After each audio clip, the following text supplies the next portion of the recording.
Hey, and welcome back to the fourth video in this Thanos Build-A-Figure in the Marvel Legends Infinite series. Now we're on to the good figures. And up next we have Iron Man, Mark 43, from Avengers Age of Ultron. Let's get it open and have a look at this bad boy.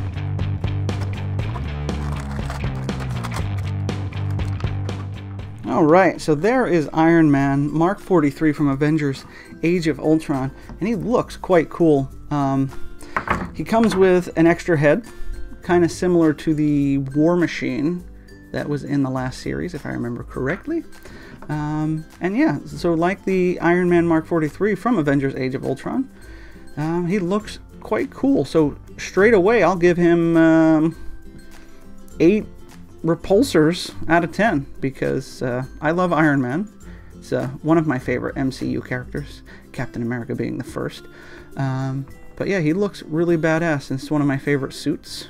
There's actually not many I don't like, but it is one of my favorite ones. I think, like, my top 3, one of them is the Mark 42, the more gold one from Iron Man 3.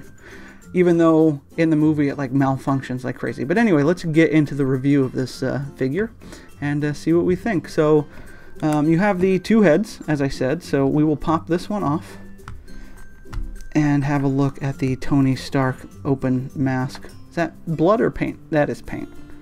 Thank goodness. Bleed on camera. So let's get his head on, and we have to get that wonderful pop that is always hard to attain. Can we get it? No, we can't. Come on. I don't know why they make it so hard to get the head onto this ball peg. Come on. Oh, wow, this is difficult. Let's try this again. Nope. Let's see if this is going to be the charm or not.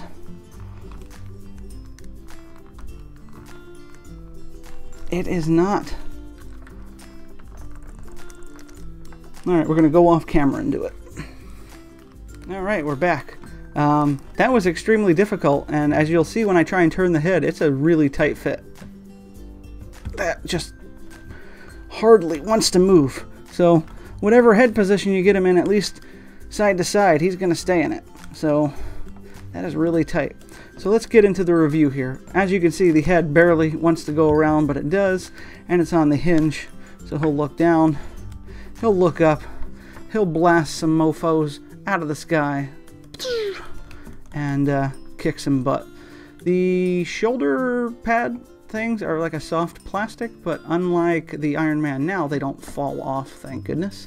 Shoulders are on a ball and a hinge, and you can get up a little bit. I mean, the pads will restrict that a bit. You have the double hinge elbow, so you get a really good bend in there. You have the wrist swivel, and then the hinge, which will go forward, I would assume. It's very tight. Come on, you bastard. Wow, it doesn't. There we go.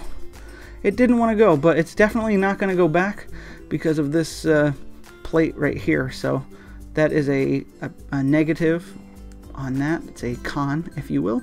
He has a fist and the open hand for the repulsor, but the problem with that is, since it has this plate, he can't get his arm up like that. So he's going to have to bend at the elbow to get somewhat of a facsimile of the repulsor blast, and that doesn't look all that good.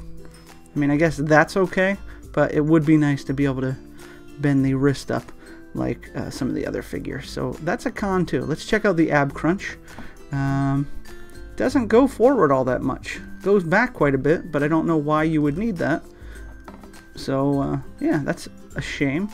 Looks good in the back. There is a bit of a gap though. That actually doesn't look good. So that's a con. There's a giant gap. I don't know if we can... Yeah, we can see that there. The front, no gap whatsoever. That looks good. There is no hip swivel. So Iron Man is not going to hip swivel. As for the split, look at that. Amazing on that one. How can you get a bigger figure like this to get into the splits and you can't get some of these smaller ones to do it because of their big butts? You have the upper thigh. You have the double jointed knee, which looks okay. I mean, you get this gap in here, but this kind of covers it up. There is no upper shin swivel. The ankles. Sometimes the Iron Man ankles are good, sometimes they're bad. How is this one? It's on a rocker, and it's not impeded, so that's good. It goes around, it goes forward and back, so that's excellent. So initially I gave it 8 repulsors out of 10. I'm either going to stick there or go down by 1. I mean, this head is so tight. We're going to go down 1. So we're going to give him 7 repulsors out of 10 because there are some things I didn't like. I don't like that you can't bend his wrists up. I don't like how tight the head is. I don't like that he won't bend forward all that much. I don't like that the shoulder pads restrict you a bit. I do like the double joints on the knees and elbows, and I definitely love the fact that he can get movement out of the ankles. So let's stand him and end this video. If you will, Mr. Stark, please stand, but not like an ass. Come on. There you go. There you go. Alright, well, I hope you enjoyed this video. We have 2 more to go, and then we're going to put Thanos together. As always, hit the like button, leave a comment, subscribe if you want to. I don't care if you don't. I mean, you can do whatever you want. But, you know, if you watch, just leave me a message and say, hello, how's it going? It's nice to hear from you guys. Anyway, thanks for watching. And as always, collect what you love and love what you collect. And I will see you in the next video. Bye.